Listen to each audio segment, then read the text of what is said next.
Cowboy saw bruises on her arms, then said, "You're mine now, and no one hurts what's mine."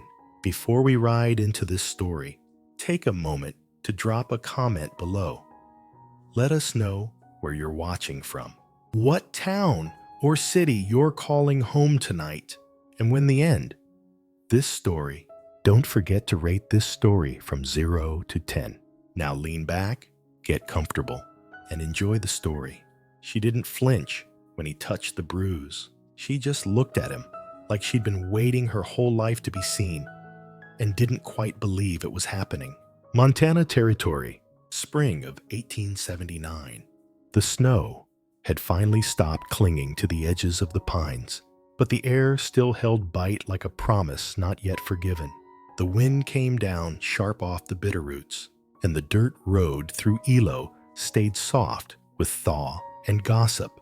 Xavier Ryland wasn't planning to stop long, just water his horse, maybe grab a sack of flour and a bar of soap. He stepped onto the store's porch, thinking of saddle sores and ration bags, and then he saw her by the bins of dry beans and lamp oil, arms bare to the elbow, sorting tins with the kind of focus a woman wears when the world around her don't offer any. It wasn't just her hands that caught him. It was the bruises, dark, finger-shaped, blooming down her pale forearm, like something planted without permission. She didn't hide them, didn't roll her sleeves down, didn't move faster or look away. She just stood there, bruised and unbending. And that's when Xavier forgot what he came for. He'd seen enough bad men in his time. He'd seen women flinch like ghosts.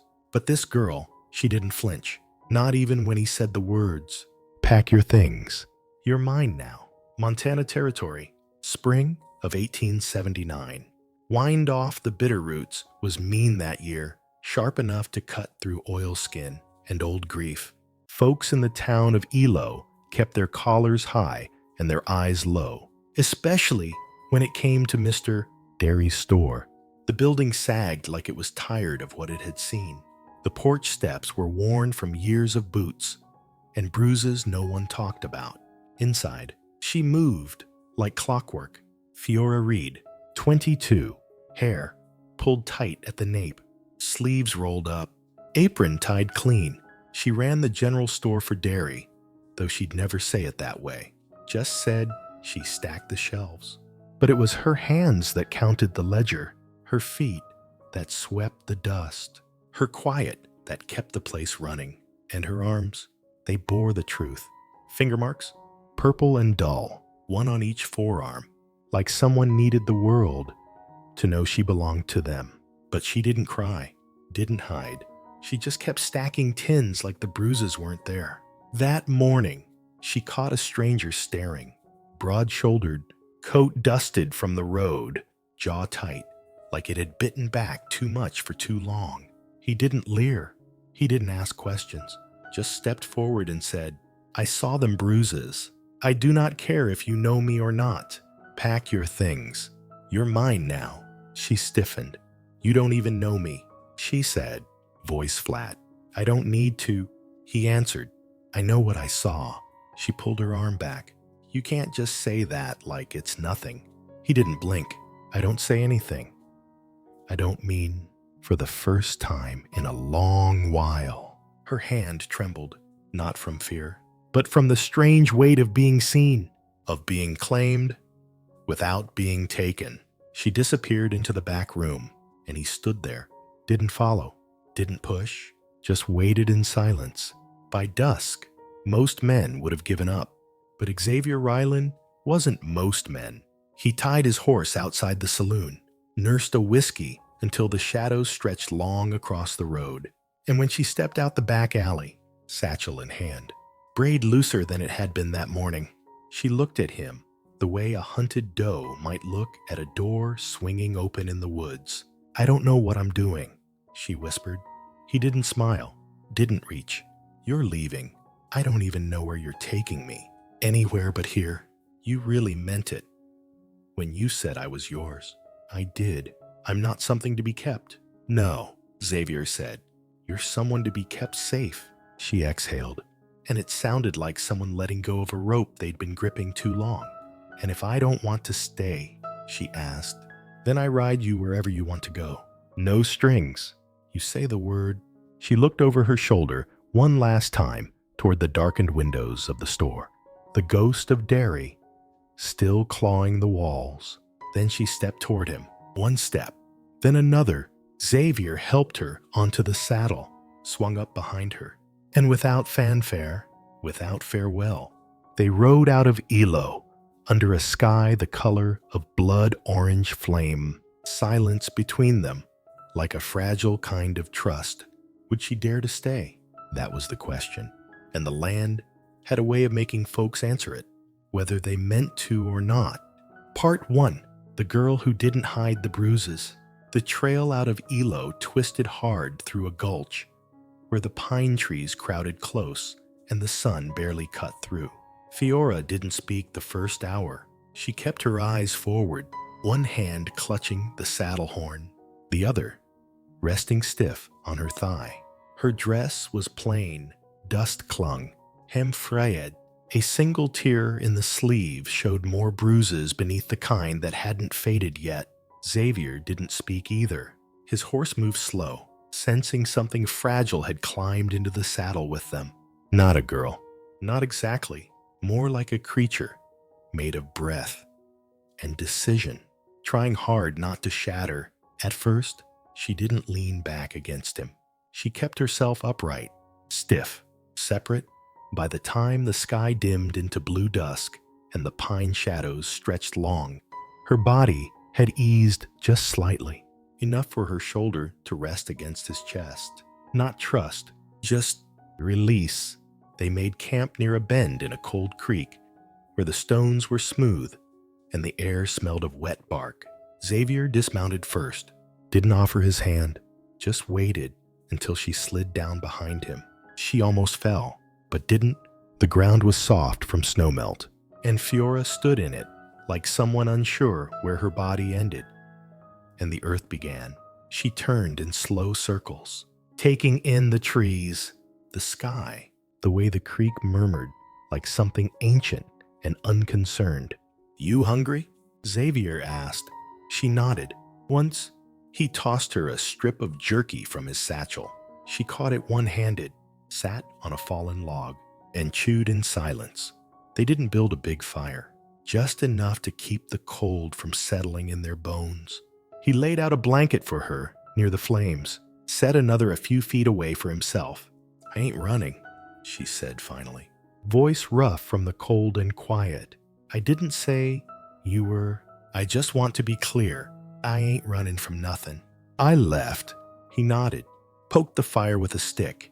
The flames hissed around a knot of pine sap. "I stayed too long," she added. I knew what he was. "I thought I could outlast him." "You don't have to explain." She didn't answer, just pulled her legs up close to her chest. Boots still laced tight, skirt bunched around her knees. Her fingers traced the edge of the blanket. "You're quiet," she said after a while. "So are you?" She looked at him then. Really looked. Most men stared. At her mouth, her figure, or the marks that others left. Xavier didn't. He watched like someone watching the sky for weather. "Why'd you do it?" she asked. "Say what you did back there? Claim me like that." He didn't answer right away. "'Cause nobody else was gonna," he said finally. The fire popped between them. "I ain't something to be claimed." "I know." "Then why?" He looked up, his eyes catching the firelight, just enough to show the lines there. Lines that didn't come from age. "From grief." "Because you didn't try to hide it. That's all." That told me everything. She blinked. "What do you mean?" "I mean, a woman who don't bother hiding bruises anymore. That's a woman who ain't expecting to be saved. She's just trying to survive. And that's exactly when someone ought to say something." Fiora didn't reply. Her throat worked, like she wanted to say more, but didn't know how. He lay back after that, hands behind his head, eyes on the stars through the trees. He didn't ask if she needed anything, didn't try to inch closer. And that was maybe the first thing that made her breath come easier. In the dark, Long after the fire had softened to red glow, she whispered something. I never had anyone speak for me before. He didn't move, just said, quiet as the wind, "You won't have to." Again, they rose before light, the air sharp, breath visible in clouds. She fetched water from the creek without being asked. When she knelt, her fingers touched the current and stung, but she didn't pull away. The pain was clean. Back at camp, she poured it into the kettle and watched him stoke the fire. He moved, like someone who didn't need to be seen doing the right thing. Just did it. His coat smelled of pine smoke. His sleeves were rolled to the elbow, and when he handed her a tin cup, she took it without flinching. "Your name's Xavier, right?" she asked. He nodded. "Where are you from?" "Texas. Before the war. You've been alone since." He didn't answer right away. "My brother died," he said after a beat. "We worked the land together. After him, I just didn't see much point in talking." Fiora sipped her coffee slow. "I talk too much," she said. "You don't." She looked up, eyes surprised.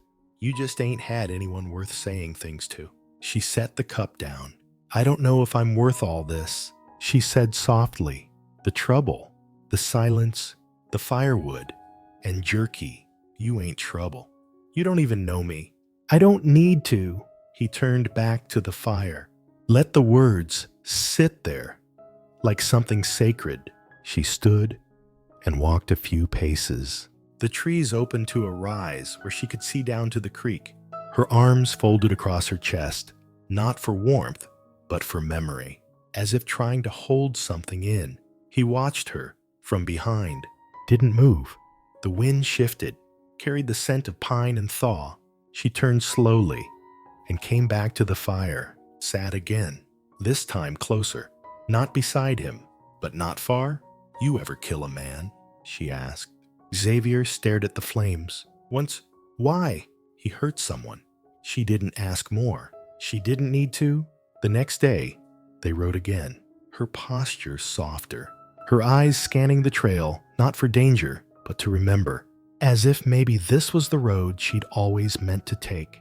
That night, when they made camp again, beneath a split cedar bluff, she unfolded her blanket beside his, not too close, but this time, she didn't sleep. Curled up tight, she lay on her side, eyes open, watching the fire, watching him, until she whispered, "I don't know if I can be anything else yet." He didn't move. "You don't have to be," he said. "Not yet. Not ever. Just alive." She nodded once, closed her eyes, and for the first time in years, her sleep wasn't lined with fear. Fiora, asleep beside a fading fire, bruises still visible, but body uncurled, Xavier awake, watching the dark. Blanket pulled just enough to brush her shoulder. Part 2. The space between them, the second morning, broke with a heavy mist that clung to everything's skin. Leather, pine. It didn't fall like rain. It hovered, like a question no one had the answer to. Fiora woke to find her blanket damp, but still warm, where her body had held it through the night. Xavier was already up. He stood at the edge of the trees, with his back to her, knife in one hand, stripping bark from a downed branch with careful, practiced movements. She sat up slowly. The stiffness in her back wasn't from the cold. "I can help with something," she said. He turned his head, not startled, just aware. He nodded toward the creek. "Water's clean. Fill the canteens." She took them without another word. Down by the water, her boots sank into thawed moss. The air there smelled older, like wet stone and pine needles. She knelt, dipping the tin canisters beneath the surface. Cold bit her fingers, but she welcomed it. It grounded her. Above her, the trees towered, wiser than men, less cruel. When she returned, Xavier had already started hanging strips of rabbit meat to dry across a length of twine strung between two trunks. She handed him the full canteens, then sat on a flat stone and began brushing pine needles off her skirt. brushing slower than necessary. That land you mentioned, she said. Yours outright. Filed the claim 7 years back. He didn't look up. Built the cabin myself. Me and Elias. My brother. You always live alone. Since he died. She didn't ask how. It wasn't something a man offered unless he needed to. Instead, she said, I've never slept outside before. Xavier glanced at her. Just once. You sleep straight through. She nodded. Didn't expect to. He set down his blade. Looked at her fully now, not with pity, but with a steadiness she wasn't used to. You don't owe me anything. He said. Fiora looked away. No, she said. But I should say something. You don't have to explain the bruises. I wasn't going to. She stood, wrapped her arms around herself, and stared out across the trees. I stayed too long, she said, voice lower. I knew what he was. Xavier didn't speak. She didn't expect him to. I used to read about the Oregon Trail when I was little. Thought I'd end up west. With a family, kids, a garden, laughter. Her voice faltered. Just never figured it'd be like this. You still could, he said. She turned her head, looked at him over her shoulder. Could what? Have a family. She gave a dry laugh. With who? He didn't answer. By early afternoon, they were riding again. The trail narrowed between two low ridges where runoff made the path slick. Fiora rode behind him, her hands still gripping the saddle horn, but her knees brushed his hips now and then with the rhythm of the horse. She didn't pull back. They stopped by an old clearing with a ring of stones, someone's forgotten campsite.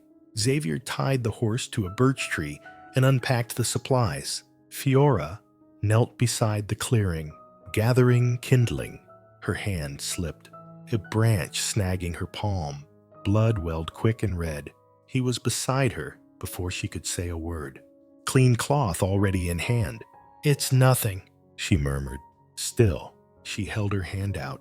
His fingers were rough but precise, folding the cloth around hers, tying it tight. When he was done, he didn't let go right away. She looked up at him. You always take care of people you just met, she asked. He didn't blink, only the ones who matter. She swallowed, blinked, lowered her hand. Later, after supper, jerky and hard bread eaten in silence, Fiora sat with her knees pulled close, blanket wrapped tight, eyes fixed on the fire. The flames threw shadows on her face, turning her eyes darker, deeper. Did he hit you, too? She asked suddenly. Xavier, sitting a few feet away, looked up. Your brother, before he died. No, Xavier said, voice low. He was my only good thing for a long while. She nodded. Slow. That's why I saw it. He added, what he left behind taught me what to recognize. She didn't reply. She lay down after that, didn't look at him again. But when he reached over and draped a second blanket across her shoulders, she didn't pull away.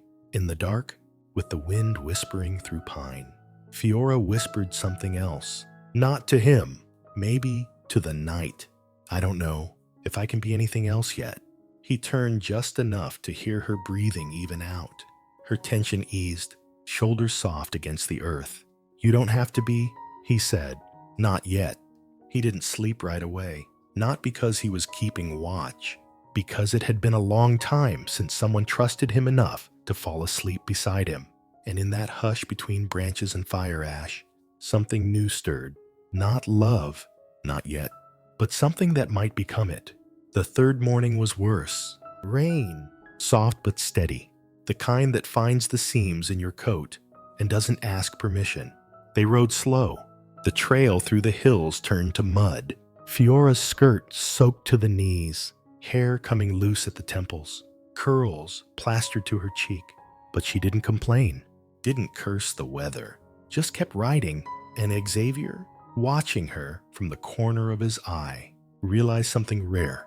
She didn't flinch from discomfort, only cruelty, the kind you couldn't wring out of a dress or shake off in a fire. By the time they stopped to rest, both were drenched and chilled. He built a fire under an overhang, small and steady. She sat cross-legged beside it, shivering slightly. "You ever think about leaving Montana?" she asked, voice quiet. "I did once," he said, "after the war. Thought about Texas or the plains." "Why didn't you?" "No reason to run. Not after Elias passed." She nodded. "I tried once. Took the train as far as Boise. Got off and walked back." "Why?" "I didn't know where I was going," she said. "Just knew. I was tired of being watched, like I owed everyone something." Xavier poked the fire. "You don't look like someone who lets folks tell her who she is." "I didn't used to." Then I got quiet. They were quiet again after that. But the silence between them had changed. It wasn't brittle anymore, just spacious, like a room slowly being furnished. Fiora sits cross-legged by the fire in the rain, soaked to the skin, watching embers climb into gray sky. Xavier beside her, offering nothing but presence. Part 3. The things she repaired without asking. The rain was steady on the third night. Not a storm, not a warning. Just persistent, like a memory that wouldn't let go. It drummed soft on the canvas of Xavier's saddle roll and slicked down the horse's mane. And by the time they reached the ridge, the world smelled of wet stone and thawed moss. The cabin sat just where he'd left it, tucked against a bluff where cottonwoods leaned, their new green leaves trembling. The roof sagged in one corner, porch rail loose, but it stood still dry, still waiting. Fiora didn't say a word. When he pointed to it from the rise, she just narrowed her eyes, like taking measure of something not yet decided. Smoke curled faint from the chimney. Not new smoke, just old scent clinging to ash. "You leave it empty this whole time?" she asked. "I come by once a month, make sure it's still standing." Never stayed long. She didn't ask why. She dismounted with a wince, her legs sore from riding. She stood there for a moment, just breathing. Then she walked forward, slow, like crossing into something she wasn't sure she had permission to touch. Xavier opened the cabin door. She stepped inside. The air was still and dry, cedar and dust, a single cot by the wall, a small hearth, shelves with a few jars, a cracked mirror above the basin, clean but plain. She turned slowly, her fingers grazing the edge of the table. "It's yours now," he said from the doorway, "if you want it." "I don't know what I want yet." "I'll sleep in the barn," he said. "Give you space." "I didn't ask you to." "Didn't say you did." She looked at him for a long time. Her arms folded, then dropped, her jaw set. "You ever get tired of doing what's right?" "I get tired," he said, "but not of that." She nodded once, then she bent and opened the shutter, letting in the late gold of the afternoon sun. It lit the floorboards in a way that made the place feel real. Not a hiding spot, not a stopgap, a choice. That evening, she cooked beans and salt pork in the hearth, while he split kindling outside. When he came in, she handed him a plate. No words, just the gesture. "Thank you," he said. "You don't have to keep saying that. I will anyway." They ate at the table, knees brushing once beneath it. He reached to help wash dishes, but she shook her head. "Let me serve you once," she said. "Just tonight." He let her. Later, she sat on the porch, arms around her knees, watching the mist settle in the hollows. "You cold?" he asked, stepping outside, blanket slung over his shoulder. She shook her head, just thinking. He didn't ask what about, just stood beside her. "You can sit if you want," she said, eyes forward. He lowered himself slowly, shoulders stiff from travel.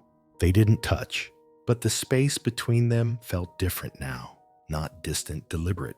"Tomorrow," she said, "I want to gather herbs. I remember what grows near creek beds. My mama used to dry them for tea and poultices." He glanced at her, moonlight soft on her profile.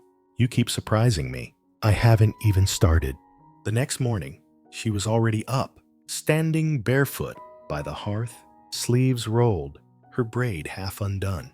The rain had eased to a fine drizzle, and the cabin smelled of earth and wood smoke. Inside, Xavier was sanding a warped beam above the fireplace. "Do you have any tools I can use?" she asked. He looked over. "For what?" "Stitching. I want to make a curtain for that window." He wiped his hands on a cloth, nodded toward the old cedar chest. "Needles are in there. Thread too. If the mice didn't get to it." She knelt beside the chest. Quiet. Steady. Found a bundle wrapped in oilcloth. Pulled it open with calm fingers. Measured the window with her hands. Muttered numbers under her breath. Unfolded an old flour sack she'd set aside the night before. Then she sat near the fire, sharpening a scrap of tin against a stone, and began to cut. "You sew often?" Xavier asked. "My mama taught me to patch everything twice before throwing it out," she said. "Said even a worn hem could carry a memory you'd miss if you were in too much of a hurry." He folded his arms, leaned against the table. "You talk about her like she's still alive." "She isn't," Fiora said, without hesitation. "But the lessons stay." He didn't press, just added a log to the fire. The room warmed slow. Pine sap crackled. Fiora's hands moved in rhythm, the needle threading in and out, in and out. When she finished, she stood and held the curtain up to the light. "It won't win any praise," she said, "but it'll do. It's good," he said. "Better than the frost." She pinned it up with small nails she found in the drawer, lined the edges with care. When she turned around, her expression had changed. Not soft, but steady. "You've kept this place ready," she said, "even though you stayed away. I wasn't sure what I was keeping it for. I think I know now." That night, they shared the last of the cornmeal mash she'd made with wild onion. The rain outside turned to fog, curling against the glass. After the dishes, she sat across from him at the table. "I saw a deer this morning, by the creek, doe with a fawn. Didn't mention it earlier. I wanted to see if they'd come back. Maybe they will. This land." She trailed off. "It feels like it could grow something." "It already is," he said. She looked at him. "I don't want to sleep alone tonight," she said. Her voice was calm, not afraid. "Not because I'm scared. Because I want to know what it feels like to be wanted without fear." Xavier didn't move, didn't reach. She stepped closer, laid her palm flat against his chest.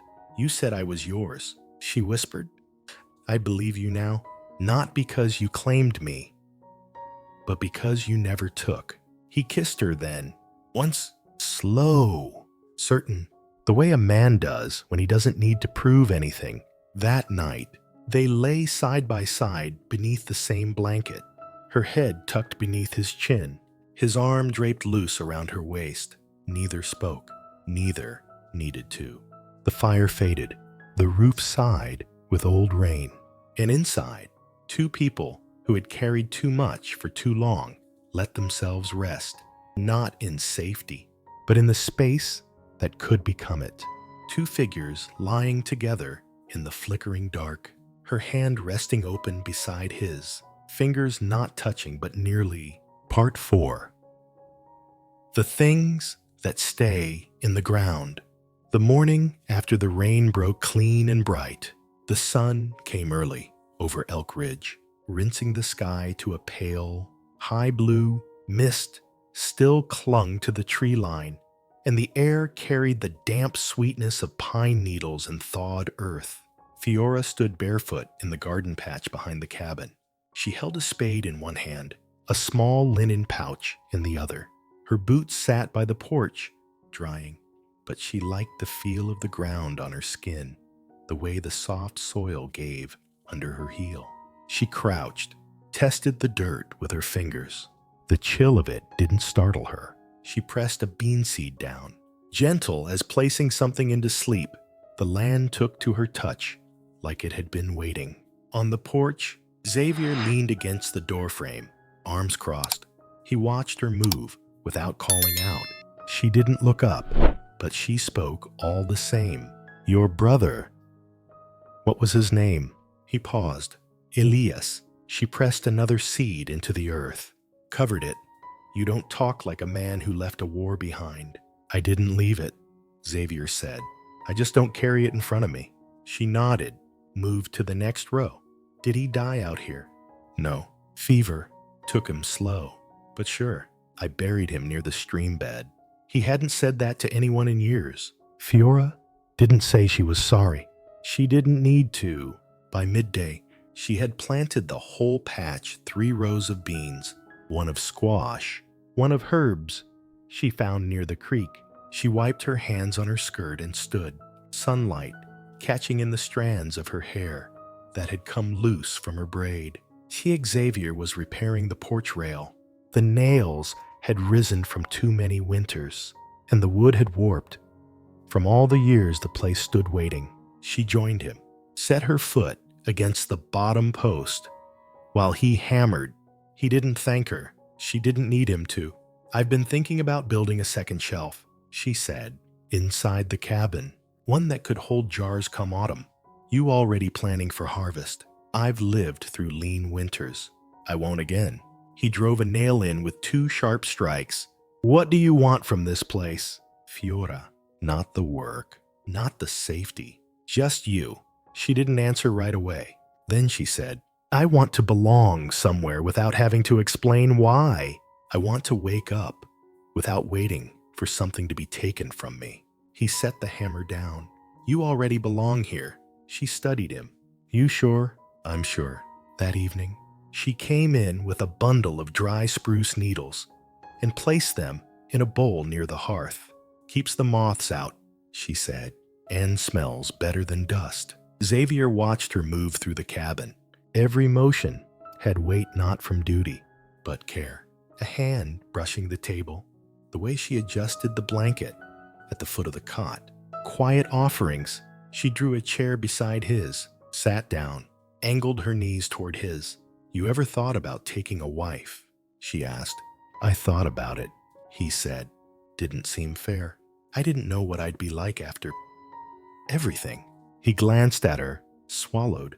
Now, I'm still not sure I deserve it, but I want it. With you? Fiora didn't smile. She reached out, not tentative, not unsure, and laid her hand over his. Then asked. He turned her palm upward, kissed the inside of her wrist.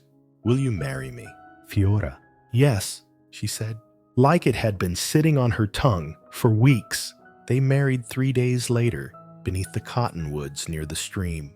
The preacher came from a settlement an hour north, an old man with more creases in his face than words in his service. That suited them just fine. Fiora wore a dress she'd let down at the hem, pale blue, with a white collar stitched tight. Xavier dusted off his boots, combed his hair back, carried the ring he'd forged from a silver coin Elias used to carry for luck. No music, no guests, just the hush of water nearby, and a promise. When he slipped the ring onto her finger, she didn't cry, she didn't speak, she just met his eyes and nodded, like the world had finally caught up to where she'd been waiting. That evening, they ate cornbread and stew by the fire. Not a feast, just a meal. But they fed each other like people who knew the taste of hunger. When the light dimmed, they lay side by side again, this time not as guests in each other's grief, but as something whole, not healed, but healing. A blue dress fluttering beneath cottonwoods, a silver ring sliding onto a scarred hand, and a woman who no longer looks over her shoulder. Part 5. The things that last without saying. Seasons turned slow after that. Spring softened into summer. Summer bowed to the first bite of wind through Elk Ridge. The days weren't dramatic. They were the kind that didn't make headlines, just homes. Xavier built a second well closer to the cabin, with stone stacked high around the lip. Fiora hemmed his shirts when the cuffs frayed, stitched a second curtain from a spare flour sack, and hung herbs in bunches from the rafters to dry. Chamomile, wild mint, horehound. The cabin changed. It breathed now. She placed a small tin bowl near the hearth, filled with spruce needles. And once, after sweeping out the dust, she folded a cloth on the cot and said, "It's time we made a second one." Xavier didn't answer, just nodded, went out, and began gathering cedar. Sometimes, at dusk, Fiora rested her cheek against his chest and whispered, "I never thought peace would feel like this." He would reply, quiet as ever, "It's not peace if you don't choose it." And they chose it every day, in the way she gathered eggs barefoot before sunup, muttering to the hens, in the way he split kindling and set it beside the door, always 2 extra logs, in the way they returned to each other at dusk, like a habit that came before words. They still didn't speak much of the past, but sometimes she'd stop while kneading bread and stare at the wood grain in the table he built for her, a table with a drawer that stuck sometimes, and say he'd have hated this place, meaning dairy, meaning everything he wasn't. And Xavier would say, then it's worth twice as much. She didn't carry shame anymore, not for what was done to her, not for how long it took to leave. She moved through the world like a woman who had come back into her body, one careful step at a time, not because of Xavier, but because he gave her space to remember she had always belonged in it. And Xavier, who had once stood outside every room in his own life, now found himself reaching for cups, for her hands, for seeds she laid out in rows with names he couldn't pronounce but learned anyway. One morning, he stepped out to the porch to find her standing in the garden again. Same soft dirt, same spade. She looked over her shoulder, smiled not wide, not performative, just sure. "Can I ask you something?" he said. "Of course. When did you know?" "Know what?" "That you were staying." She leaned on the spade. "When I left the blanket at the barn door, you didn't say a word? You just laid under it." He nodded. "And you, when you made the curtain," he said. They didn't speak for a while after that, just watched a crow land on the edge of the fence and fly off again. That fall, Fiora lined the shelves with jar after jar of preserved goods beans, carrots, dried roots, onions braided and hung. Xavier built a small bench beneath the window where she liked to sit and read. She filled it with books left behind by the circuit preacher, cookbooks, poetry, a Bible she didn't quote from, but kept open anyway. The bruise marks had long faded, but sometimes, when the light hit just right, she saw their ghosts on her forearms, and she didn't flinch, didn't cover them. She would run her hand down the length of her arm, press gently, then return to stitching or cooking or planting, because they no longer hurt. They simply reminded her what didn't win. The land stayed honest. The trail never called again. But every evening, when the sky turned gold behind the trees, Xavier would find Fiora wherever she was, kneeling in the dirt, folding linens, standing at the porch rail, and he'd reach for her hand. She always gave it, always. In that, they stayed 2 people who had once been broken, and now weren't, not because the world got kinder, but because they chose to love anyway, quietly, every day, without needing to ask again. A sun-washed porch, Fiora's hand brushing Xavier's as they watched the garden grow. No music, just wind and the sound of 2 people breathing the same air, choosing the same silence. Together, the bitterroot wind still blows in spring. It still sings through porch rails and licks the edges of cedar smoke rising from cabins tucked far from town. And in one of those cabins, just past the tree line, there's a shelf lined with dried herbs, a curtain stitched from flour sack, and a bench beneath the window where the sunlight falls soft. That place didn't change the world, didn't stop cruelty from finding others, but it became a home because 2 people who knew what it meant to be bruised chose to be gentle with each other. There's something about a woman who stays, not stays with someone, stays with herself, stays long enough to let her own voice come back, stays in her skin, after someone once tried to take it from her. Fiora Reed wasn't saved. She left, and Xavier Ryland didn't fix her. He just made sure she had a place to stitch her curtain, plant her seeds, and rest without watching the door. Sometimes, that's all love has to be. A man who doesn't ask for more than what you can give. And a woman who learns that softness isn't weakness. The coin Xavier turned into a ring still gleams on her hand, not because it's silver, but because it came from something he carried for years, waiting for a reason to let go. That's what they gave each other, not rescue. Release. Tell us, what did this story stir in you? Drop your thoughts in the comments and rate it from 0 to 10. And if you want more stories like this one, make sure to subscribe and ring that bell so you never miss a ride. If this story touched something in you, the next one goes even deeper. And if you've ever been the kind of person who chose silence over revenge, comment. I understand, Fiora. We see you, and we'll keep riding with you.